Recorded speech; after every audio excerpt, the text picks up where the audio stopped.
mon sens, des avis, à émettre des avis objectifs. Ceci dit, reprenons les choses dans leur contexte. Oligui Nguema, lorsqu'il s'est rendu à Oyem,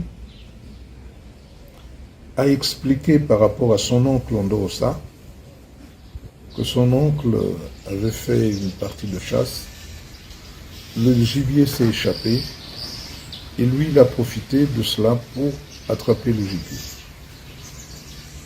Ce qu'il a oublié de dire, c'est que la chasse, il n'y avait pas que son oncle qui était chasseur, il y avait plusieurs chasseurs qui chassaient le sanglier et que il a profité de cette situation pour prendre pour lui le gibier, alors que la chasse avait été préparée et menée par d'autres. C'est pour dire que, on dit chez nous, que lorsque vous préparez la pêche, la grande pêche, c'est surtout celui qui est parfois au bord de la rivière qui n'a rien fait, qui vient par opportunisme attraper le gros gibier, attraper le gros poisson. Tout simplement pour mettre un peu d'humour dans l'appréciation que je fais du dialogue, en disant qu'il a exclu malheureusement, et depuis qu'il a attrapé le gros poisson, il a exclu ceux qui ont préparé la chasse, ceux qui étaient les propriétaires de la chasse, comme si c'était lui qui l'avait organisé. Ça s'adresse au peuple gabonais.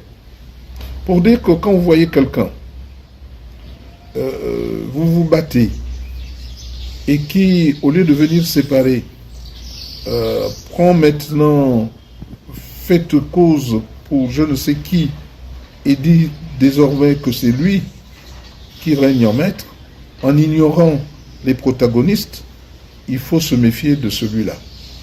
Il a exclu Ndorosa du dialogue, il a exclu arrivé en deuxième position entre griffes ou en première position, il a exclu Maganga Moussavou arrivé en troisième position, et tous ceux qui justement étaient mêlés à la chasse. Le peuple gabonais aurait dû s'étonner d'un tel prêtement fait à ces chasseurs-là qui ont débusqué le gibier et qui ont provoqué ce coup d'État entre griffes d'Oligui Nguema. En excluant ces acteurs du dialogue, il a estimé qu'ayant le gibier, qu'il voulait le partager avec qui il voulait, en ignorant donc ce qui était à l'origine de la chasse, et pris des décisions allant à l'encontre même de ceux qui avaient mené cette chasse, donc qui avaient mené ce combat, et qui mènent ce combat depuis toujours. C'est pour cette raison que je reproche aux prélats qui ont été à la tête de cette organisation de n'avoir pas eu d'esprit de discernement, de n'avoir pas compris que, étant à la tête du dialogue, ils devaient rassembler, ils devaient unir au lieu de désunir, ils devraient rechercher la participation de tous pour donner de la consistance aux travaux qui sortiraient aux résultats qui sortiraient de ce dialogue. Ça n'a pas été le cas. Nous sommes dans une situation où il y a eu ostracisme, où il y a eu, et j'allais même dire, écartèlement entre la tradition et la modernité, avec cette histoire de père et mère, et où il y a eu exclusion d'une tranche, de plusieurs tranches d'âge à l'élection présidentielle, où il y a eu aussi réaffirmation du fait que seul, et de manière indécente, seul le meneur du coup d'État pouvait être candidat et tous les autres acteurs faisant partie de la transition en étaient exclus. Tout ça, ça nous mène contre un mur. Et c'est pour cette raison que je me dois, en tant qu'acteur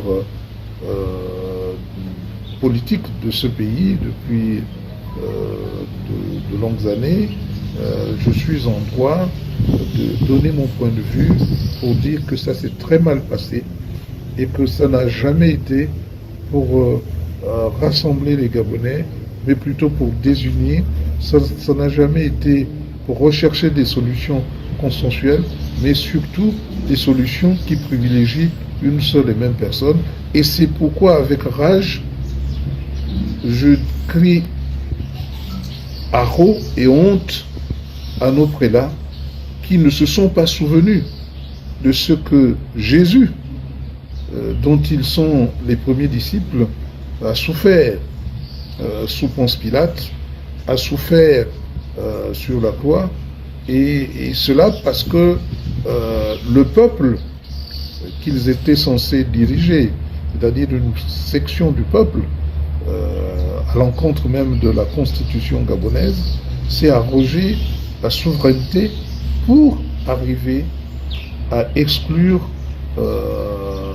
tout le peuple. Et aujourd'hui, même si vous n'avez pas encore posé cette question, le référendum montre à suffisance que tout est à refaire, comme dirait notre jeune activiste. Pourquoi? Parce que le chronogramme n'est pas respecté. Après le dialogue, il devait y avoir la constituante, rassemblant, regroupant, ça avait été annoncé, regroupant les députés et les sénateurs. Cette constituante n'a pas lieu. Aujourd'hui, on nous parle du référendum. Ce référendum basé sur je ne sais quoi. Nous qui avons vécu auprès du président Omar Bongo, nous savons que chaque dialogue organisé par lui, il y avait un retour et il faisait quand même un certain nombre d'arbitrages. Et que le président, dans sa sagesse, aurait dû faire ces arbitrages et dire au peuple gabonais, voilà ce que nous retenons, qui va dans le sens d'unir le peuple gabonais.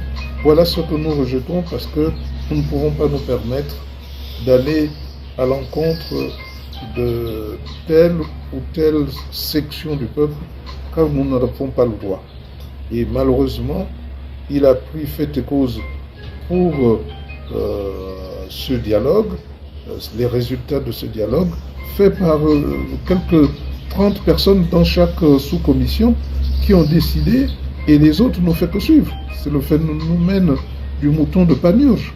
Et ça, nous ne pouvons pas être d'accord. On parle aujourd'hui du référendum, mais il s'agit de quoi? Est-ce qu'il y a un fil conducteur nous permettant, après discussion, de dire voilà ce qui doit se faire? C'est la constituante qui avait été décidée. Mais plus de constituante, on parle de référendum, on nous parle même éventuellement des élections anticipées. C'est le désordre total. J'ai toujours dit à chacun son métier. Les militaires ont pour métier de protéger le pays. Les adversaires, Dieu merci qu'autour de nous, nous n'avons pas d'adversaires, mais sait-on jamais. Et c'est ça leur métier, de protéger les Gabonais, de protéger les frontières. Et donc ils doivent se retrouver quelque part, je crois, dans des casernes. Et si l'occasion avait été pour le président de la transition de construire des logements pour les soldats, pour les militaires, j'aurais applaudi parce que ça aurait renforcé l'idéal des militaires d'être correctement logés pour s'attacher, pour s'attaquer à la mission qui est la sienne, la protection du territoire national et la protection des personnes et des biens. Ce qui n'est pas le cas, et on s'acheminerait vers des élections anticipées qui nous conduiraient à ce que j'ai déploré, c'est-à-dire que l'implication des militaires dans l'élection présidentielle nous conduit inexorablement à la situation hantée, déplorée, que nous avons déplorée tous, où tout est fait pour le prince, où tout est fait pour une personne, pour établir cette personne en place. Ce que nous n'acceptons pas, ce que nous refusons, et ce que je crois ne pas pouvoir